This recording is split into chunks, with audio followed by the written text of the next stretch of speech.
Yeah, so today we'll be going over the oxymercuration reduction reaction. So this reaction is essentially the exact opposite of the hydroboration oxidation reaction. So with the oxymercuration reduction reaction, the first step you have the mercury 2 acetate, and you have it in the solvent of water. And then for the second step, we're going to reduce that mercury acetate, that's sodium borhydride. So essentially for this end product, we can have is going to add an OH and a hydrogen and anti-addition across the bond.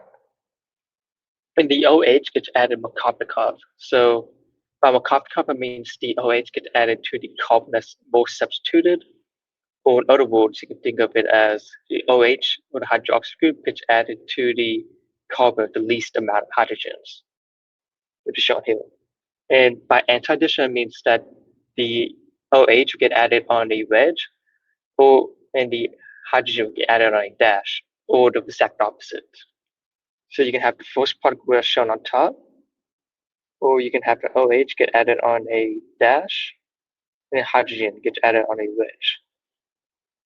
So if you were to look at the transition state for this, what you would have is, we draw this again. First step, Hg acetate to water. Second step, let's get that for now. Okay, so for this first step, what you're gonna have, or the transition step, is you're gonna have like a triangle. You can think of that as a triangle transition step, or triangle formation. So you got the mercury, and then you have the acetate. So keep in mind, so this is a transition step that happens relatively quickly. So after you have this molecule, what you're gonna have next is you're gonna have the water molecule H2O is to come and attack that Markovnikov side of that triangle. So the lump of oxygen attacks this more substitute carbon that opens that ring up. The electrons go to that mercury. What we end up getting is this. So draw the base molecule, different water, H, and we create a positive charge on water since we took away one of its lone pair. And then at mercury, Hg, OAC acetate goes down.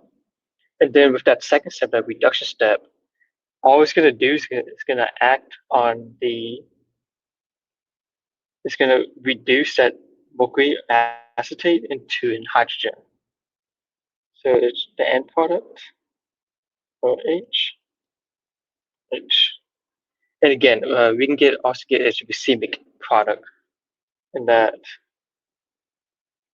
the OH can be added on a dash instead, and that hydrogen be added on a wedge.